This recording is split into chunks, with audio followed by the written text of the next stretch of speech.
Hello friends, welcome to யோசனை புதுசு. இப்போ தான் நம்ம சேனலில் இருக்கிற வீடியோவை ஃபர்ஸ்ட் டைம் பார்க்குறீங்கன்னா மறக்காமல் சப்ஸ்கிரைப் பண்ணிவிடுங்க. பக்கத்தில் இருக்கிற பெல் பட்டனையும் கிளிக் பண்ணிவிடுங்க. இன்றைக்கி என்ன வீடியோ பார்க்க போகிறோம்னா, கோடை காலத்தில் குழு குழுன்னு சுவையான குல்ஃபியை வீட்லேயே சுலபமான முறையில் எப்படி செய்யலாங்கிறத பார்க்கலாம். நம்ம வீட்டில் அன்றாட பயன்படுத்துகிற பொருட்களை வச்சு இந்த குல்ஃபியை ஈஸியாக செஞ்சிடலாம். அதற்கு தேவையான பொருட்களை இங்கே நான் எடுத்து வச்சுருக்கேன். நான் சர்க்கரையை அரைச்சி பவுடராக்கி இதில் அரை கப் எடுத்து வச்சுருக்கேன். பாதாம் பவுடர் ஆப்ஷனல், உங்ககிட்ட இருந்தால் நீங்கள் யூஸ் பண்ணிக்கலாம். அடுத்த கப்பில் பாதாம் 5, முந்திரி 5, ஏலக்காய் 2 எடுத்து வச்சுருக்கேன். பால் 1/2 litre Aavin green colour use பண்ணியிருக்கேன். ஒரு பாத்திரத்தை எடுத்து வச்சு 1/2 லிட்டர் பாலையும் அதில் ஊற்றிக்கலாம். அடுப்பை பற்ற வச்சு பாலை காய்ச்சிக்கலாம். பால் பொங்கி வர டைமில் ஒரு கரண்டியை வச்சு இந்த மாதிரி மிக்ஸ் பண்ணிக்கோங்க. 1/2 லிட்டர் பால் 1/4 லிட்டர் பால் ஆகணும். இதில் எக்காரணத்தை கொண்டு தண்ணியை சேர்த்துறாதீங்க. குல்ஃபிக்கு பால் ரொம்ப திக்காகவும் இருந்துடக்கூடாது, ரொம்ப தண்ணியாகவும் இருந்துடக்கூடாது. மீடியம் திக்னஸ் இருந்தால் போதும். நாம் எடுத்து வச்சுருக்கிற பாதாம் 5, முந்திரி 5, ஏலக்காய் 2 ஒரு மிக்ஸி ஜாரில் போட்டு அடித்து இந்த மாதிரி எடுத்து வச்சுக்கலாம். இப்போது 1/2 லிட்டர் பால் 1/4 லிட்டர் பால் ஆயிடுச்சு. இது கூட நம்ம அரைச்சி வச்சுருக்கிற சர்க்கரையை ஆட் பண்ணிக்கலாம்.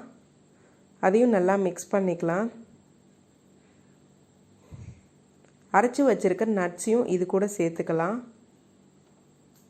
பாதாம் பவுடர் ஆப்ஷனல், உங்ககிட்ட இருந்தால் நீங்கள் யூஸ் பண்ணிக்கோங்க. பாதாம் பவுடர் ஆட் பண்ணும்போது கொஞ்சம் கொஞ்சமாக ஆட் பண்ணுங்கள். அப்போ தான் கட்டி விழுகாமல் இருக்கும்.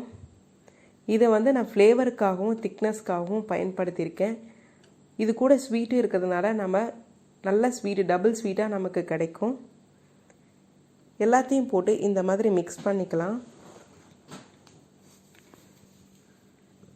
இப்போது சுவையான குல்ஃபி மிக்ஸ் ரெடி ஆயிடுச்சு.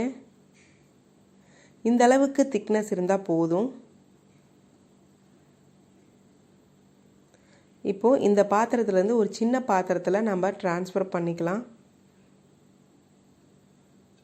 கொஞ்ச நேரம் ஆற வச்சிடலாம்.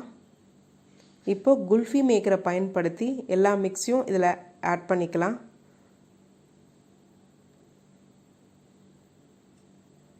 இப்போல்லாம் குல்ஃபி மேக்கர் சூப்பர் மார்க்கெட்டில் ஈஸியாகவே நமக்கு கிடைக்கிது. அது இல்லைன்னா நீங்கள் கிளாஸ் பயன்படுத்தி கூட குல்ஃபி ரெடி பண்ணிக்கலாம். இப்போ எல்லா கண்டெய்னர்லேயும் நான் குல்ஃபி மிக்ஸை ஆட் பண்ணிக்கிறேன். நீங்கள் டம்ளரில் யூஸ் பண்ணுற மாதிரி இருந்துச்சு அப்படின்னா குல்ஃபியை ஊற்றிட்டு அதுக்கப்புறம் அது மேலே ஒரு பாலித்தீன் ஷீட்டையோ இல்லை அலுமினியம் ஃபாயிலையோ போட்டு ஒரு ரப்பர் பேண்ட் போட்டு எடுத்து வச்சுக்கோங்க. நடுவில் ஒரு ஹோல் போட்டு ஐஸ் ஸ்டிக்கை நீங்கள் வச்சுக்கலாம்.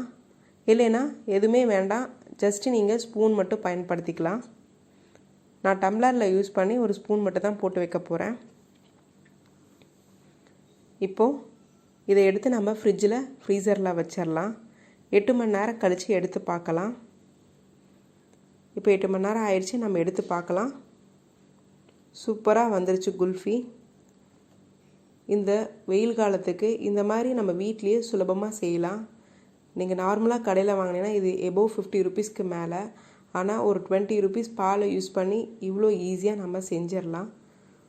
ஓப்பன் பண்ணும்போது நீங்கள் லைட்டாக தண்ணியில் டிப் பண்ணி எடுக்கலாம். இல்லை லைட்டாக இப்படி தேய்ச்சி விட்டிங்கனாவே சுலபமாக வந்துடும்.